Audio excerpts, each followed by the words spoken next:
आदाब बच्चों, आप देख रहे हैं हिंदी गुरु उस्मान यूट्यूब चैनल। आज हम इस कक्षा में 10वीं कक्षा का पाठ लोकगीत पढ़ेंगे। इस पाठ के लेखक हैं भगवती शरण उपाध्याय। हम सबसे पहले लेखक के बारे में जानकारी प्राप्त करेंगे। भगवती शरण उपाध्याय हिंदी साहित्य के सुपरिचित रचनाकार हैं। इनका जन्म सन 1910 में हुआ। इन्होंने कहानी, कविता, रिपोर्टाज, निबंध, बाल साहित्य में अपनी विशेष छाप छोड़ी है। विश्व साहित्य की रूपरेखा कालिदास का भारत, ढूंढा आम, गंगा गोदावरी आदि इनकी प्रसिद्ध रचनाएं हैं। तो बच्चों, लोकगीत निबंध पाठ है। निबंध का अर्थ है बांधना, फूलों की माला जैसे गूंथना, बांधना। सुंदर और उचित शब्दों के द्वारा भावों की प्रस्तुति ही निबंध है। तो बच्चों, उन्मुखीकरण पद्यांश पढ़ेंगे।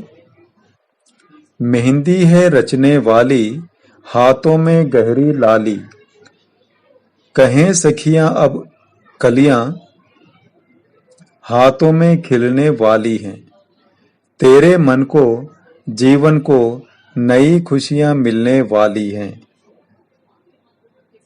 तो यहाँ पर एक प्रथा है, शादी से पहले सारी सहेलियां मिलकर उस कन्या से मिलकर खुशियां बांटती है, इस प्रकार से। तो यहाँ पर प्रश्न दिए गए हैं बच्चों।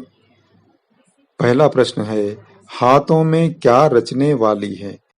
लड़की के हाथों में क्या रचने वाली है, यानी क्या लगाने वाले हैं? मेहंदी लगाने वाले हैं, जिससे लाली रचने वाली है। दूसरा प्रश्न है, इस तरह के गीतों को क्या कहा जाता है? इस प्रकार के प्रथाओं पर जो गीत गाए जाते हैं, ग्रामीण गीत, उन्हें हम लोकगीत कहते हैं। अगला प्रश्न है, किन किन संदर्भों में लोकगीत गाए जाते हैं? तो बच्चों, एक तो विवाह के समय पर, त्योहारों के संदर्भ में,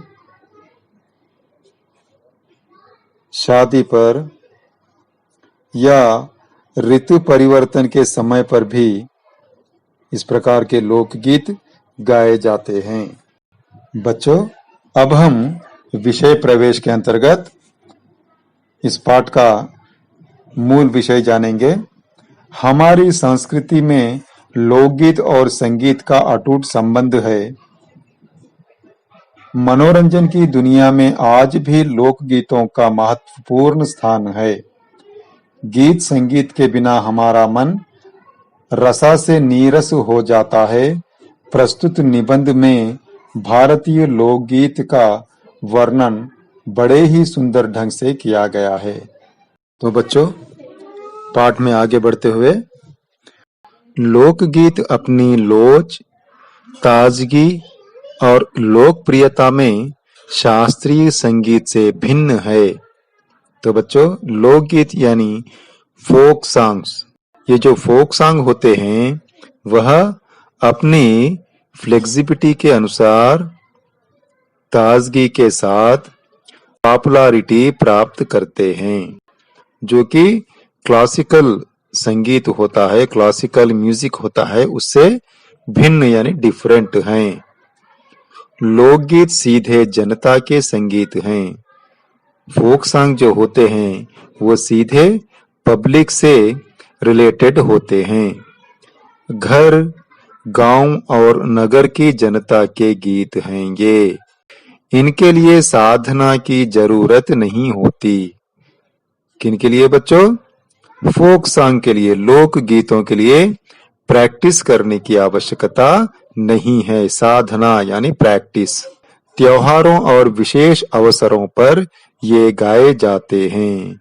ये लोकगीत कब गाए जाते हैं? फोक सॉन्ग्स त्योहारों के अवसर पर या फिर कुछ स्पेशल ओकेजन्स जो होते हैं उनमें यह गीत गाए जाते हैं। सदा से ये गाए जाते रहे हैं और इनके रचना वाले भी अधिकतर गांव के लोग ही हैं। स्त्रियों ने भी इनकी रचना में विशेष भाग लिया है। केवल जेंट्स ही नहीं बल्कि लेडीज भी इसके लिरिक्स लिखते हैं और गाते हैं, साथ में नृत्य भी करते हैं, डांस भी करते हैं। ये गीत बाजों की मदद के बिना ही या साधारण ढोलक, झांझ, करताल, बांसुरी आदि की मदद से गाए जाते हैं। तो इसके लिए विशेषकर इंस्ट्रूमेंट्स की आवश्यकता नहीं होती बच्चों। एक समय था जब शास्त्रीय संगीत के सामने इन्हें हे समझा जाता था।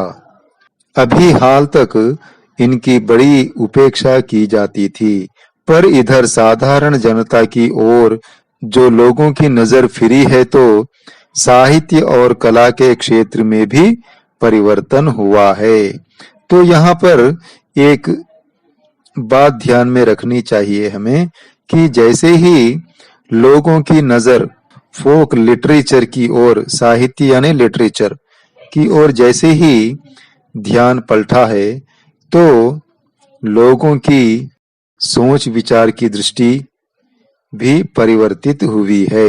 अनेक लोगों ने विविध बोलियों के लोक साहित्य और लोक गीतों के संग्रह पर कमर बांधी है और इस प्रकार के अनेक संग्रह अब तक प्रकाशित हो गए हैं। तो जैसे ही इस लोक साहित्य के बारे में लोग जानना आरंभ कर चुके हैं तो उन्हें संग्रह करना आरंभ कर लिए हैं। फिर उसके लिए कमर भी बांध ली है। कमर बांधना क्या है? बी रेडी हो जाना, यानी ये एक मुहावरा भी है। तो इस प्रकार से बहुत सारे संग्रह प्रकाशित भी हुए हैं। प्रकाशित होना यानी पब्लिश होना। तो इस प्रकार से लोक गीतों का महत्व भी आज बढ़ गया है।